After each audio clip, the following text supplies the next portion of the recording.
Peso do Pássaro Morto, de Aline Bay. Olá pessoal, tudo bem? Eu sou a Carmen e hoje vou comentar um livro que eu li aqui no Kindle, O Peso do Pássaro Morto, de Aline Bay.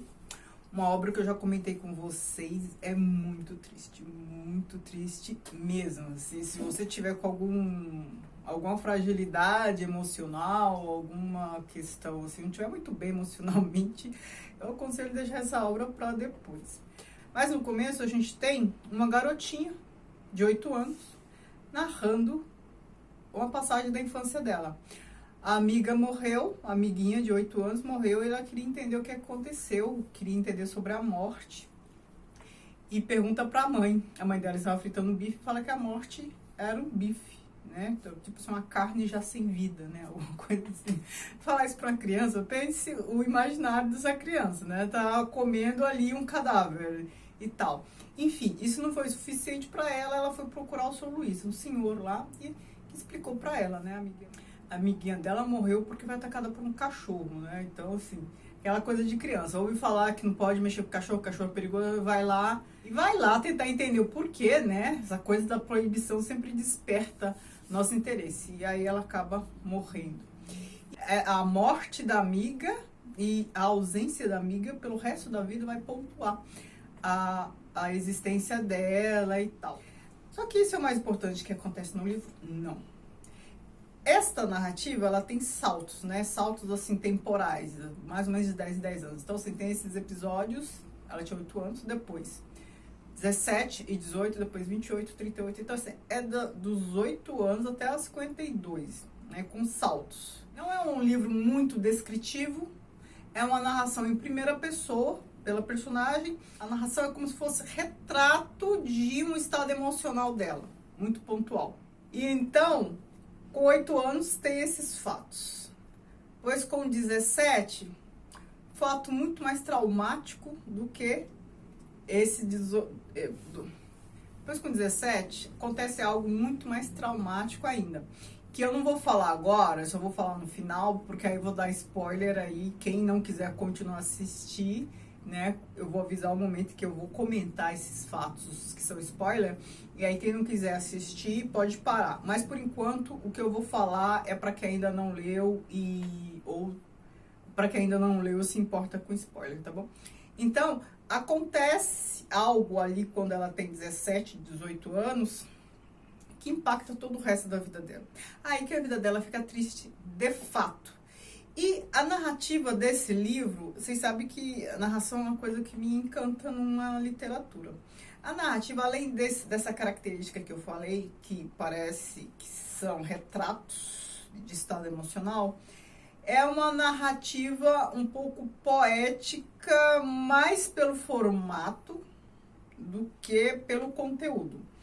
É uma narrativa em que a forma parece forma de poema, e às vezes poesia concreta até. Então, assim, uma palavra no fim da linha, todo o resto, parece que está formando alguma coisa ali, né?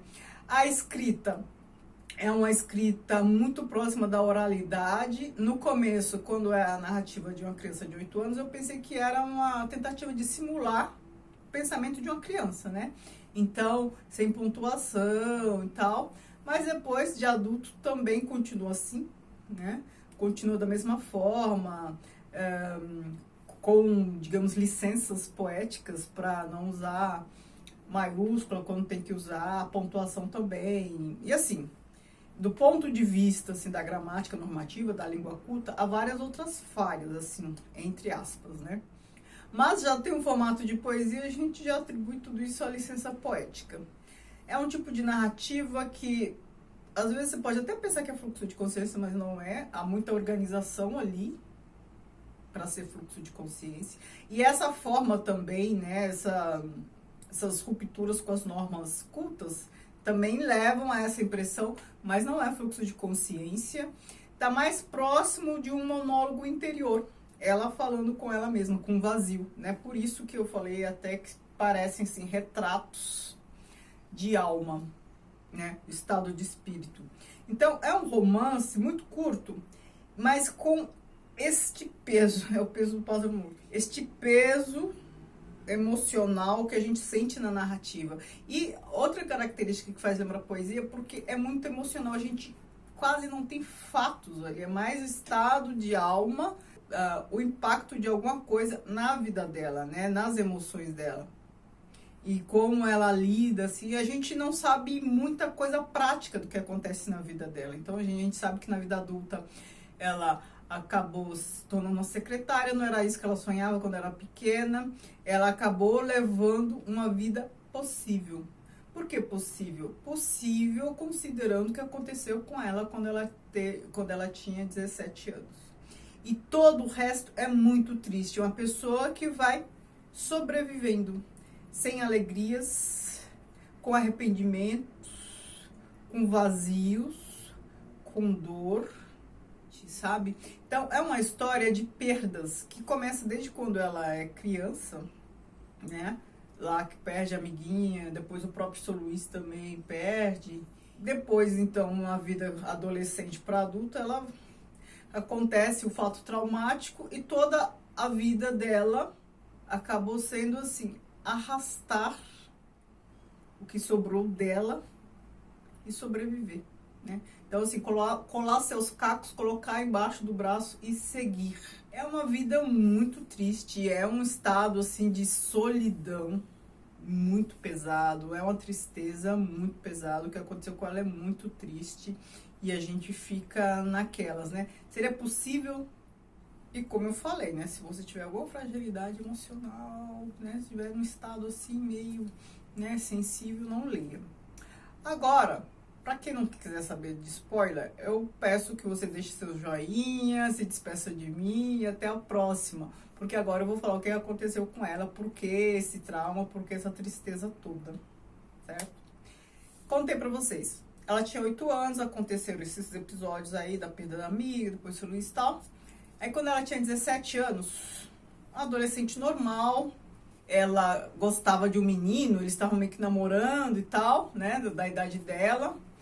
E ela foi, acho que num show com uma amiga.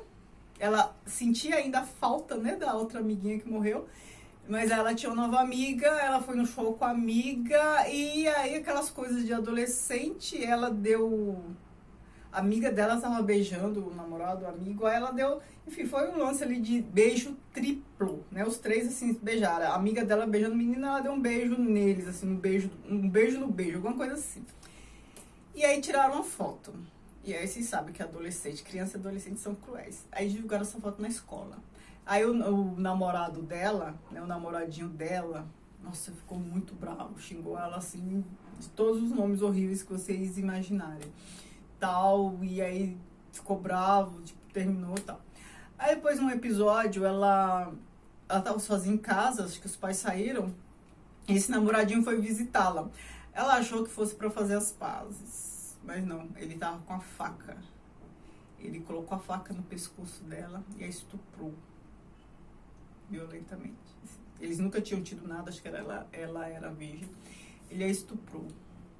E aí tem o salto para 18 anos, né? Então ela tinha 17. Aí 18 anos nasce uma criança, né? E aí ela já tem um filho, já sofre uma depressão pós-parto.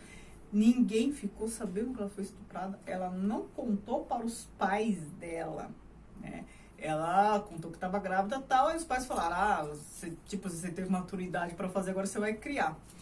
E ela teve, adolescente, teve que se virar com a criança, fruto de um estupro.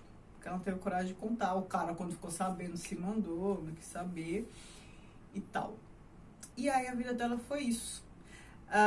Ela já teve assim uma depressão pós-parto e tal. Aí depois tem um salto para os 28 anos. Aí o filho dela já é uma criança. Ela já está trabalhando morando sozinha, trabalhando como secretária, tal.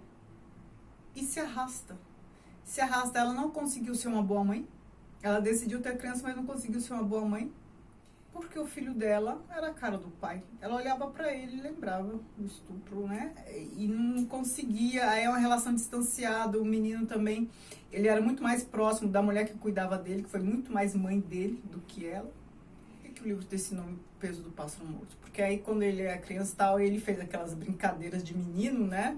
Pegou passarinho, matou ele e os meninos. Aí, ele e um coleguinha pegou passarinhos lá e matou. Aquelas coisas de criança. E aí, acho que o vizinho foi reclamar. Ela deu um tapa no menino. Deu um tapa na cara dele. Aí, pronto. Aí, se ele já tinha uma relação distanciada com esse tapa, aí foi um fosso. Aí, nunca mais ela conseguiu ter um vínculo próximo com o filho. Já não tinha antes. Depois, então, relação totalmente distanciada, ele frio com ela, e ela se condenava muitas vezes, né, por ter tido, se decidiu ter, como é que não ama, mas ela também não sabia que ia ser a cara do pai, e ela sempre ficar lembrando do trauma. Enfim, ela acabou não se realizando profissionalmente, né? Porque ela tinha sonhos quando era criança, queria ser aeromoça, queria ser isso. E acabou trabalhando no que foi possível, porque tinha um filho para sustentar. Acabou se arrastando, né? Pela vida fora, sem a menor alegria pela vida, sem o menor interesse por nada. Quem me acompanha aqui há um tempo já sabe que eu não acredito em instinto materno. E tem gente que acha um absurdo. Como não? Eu falei, porque não é instinto, né? Isso é uma construção sócio-histórica. O valor da maternidade hoje, o maternar hoje é muito diferente do que foi no passado. Então esse valor, esse endeusamento de bebês, de crianças, né? Obrigado por ter me escolhido. Vejo muita mãe falar assim para o filho, obrigado por ter me escolhido. Isso é coisa recente, gente. Então, assim, eu não acredito em instinto materno porque já foi diferente antes. E não só por isso. Porque a gente sabe que tem mãe que maltrata, tem mãe que mata filho, tem mãe que, enfim, joga no lixo. É a maioria? Claro que não é a maioria. Mas se fosse uma, a gente já não poderia falar instinto. Porque instinto é uma coisa biológica da nossa natureza. É como instinto de sobrevivência. Todo mundo tem. Se há exceção, já não há que se falar instinto mais. Não é um dado da natureza, é um dado da cultura.